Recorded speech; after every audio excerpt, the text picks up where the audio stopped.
Karena ta'lim wa ta'lum ini satu amalan yang hidup di Masjid Nabawi.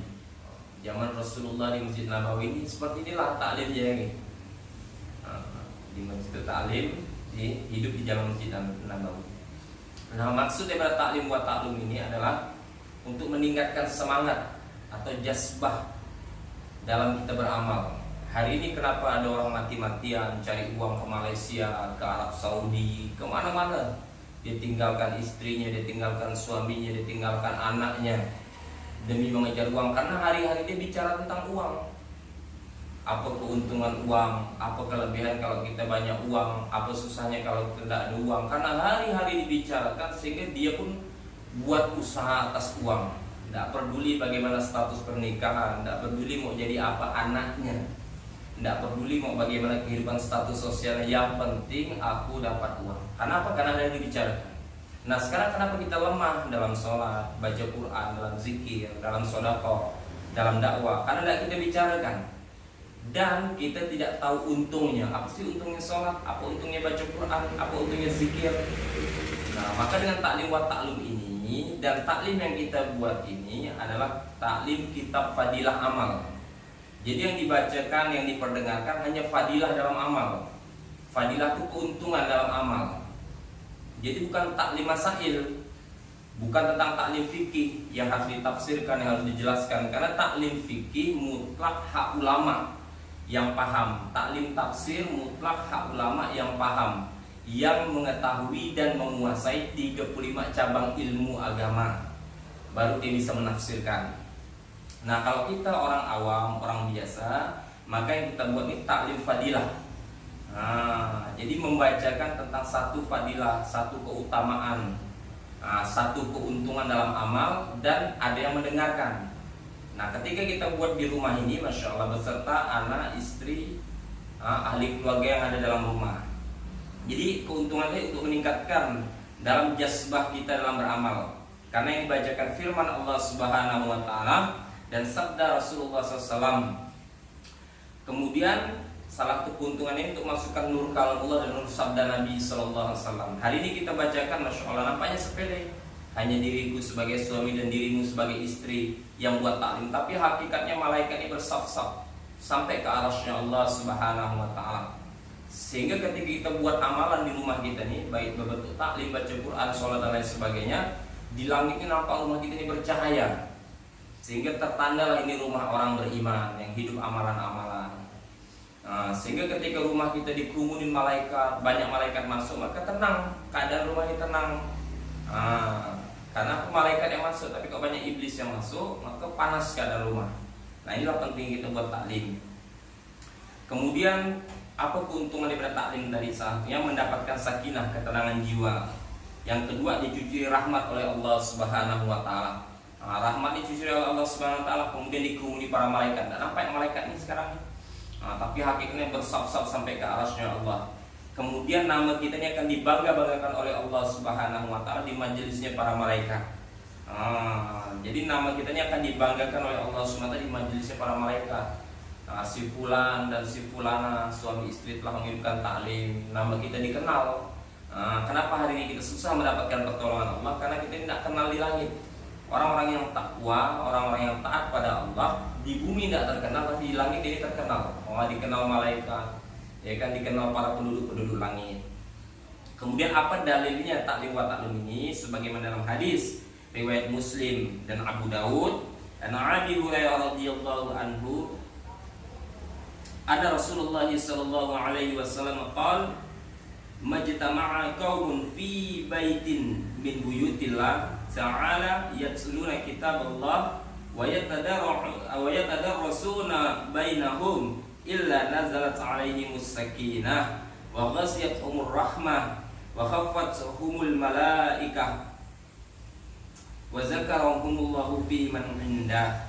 Dari Abu Hurairah radhiyallahu anhu, Rasulullah SAW bersabda, tidak berkumpul satu kaum dalam satu rumah dari rumah-rumah Allah Subhanahu wa Ta'ala. Mereka membaca kitab Allah, saling mengajarkan sesama mereka, kecuali diturunkan kepada mereka sakinah, rahmat menyirami mereka, dan para malaikat akan mengerumuni mereka Dan Allah Subhanahu wa taala akan menyebut mereka di kalangan para malaikat yang berada di sisinya. Hadis riwayat Muslim dan Abu Daud. Karena majelis ini majelis yang besar di sisi Allah Subhanahu wa taala, maka perlu adab yang sempurna.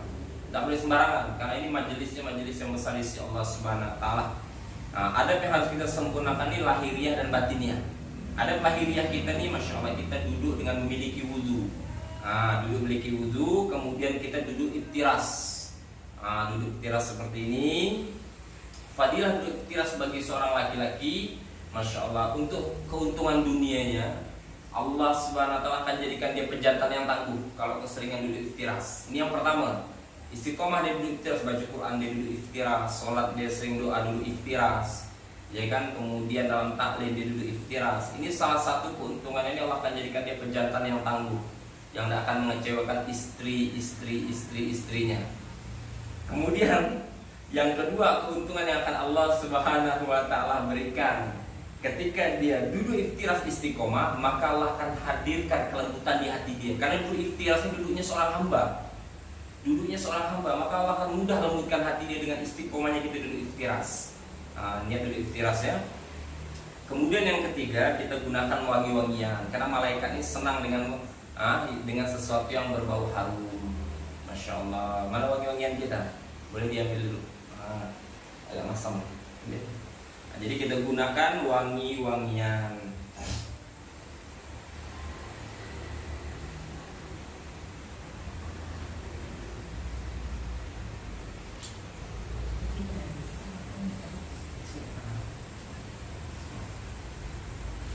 Jadi kita gunakan wangi-wangian, kemudian duduk merapat.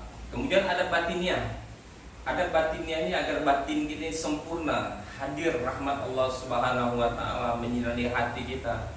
Karena maksiat terjadi ketika ketidakadaan rahmat Allah, ketidakadaan hidayah dalam hati kita.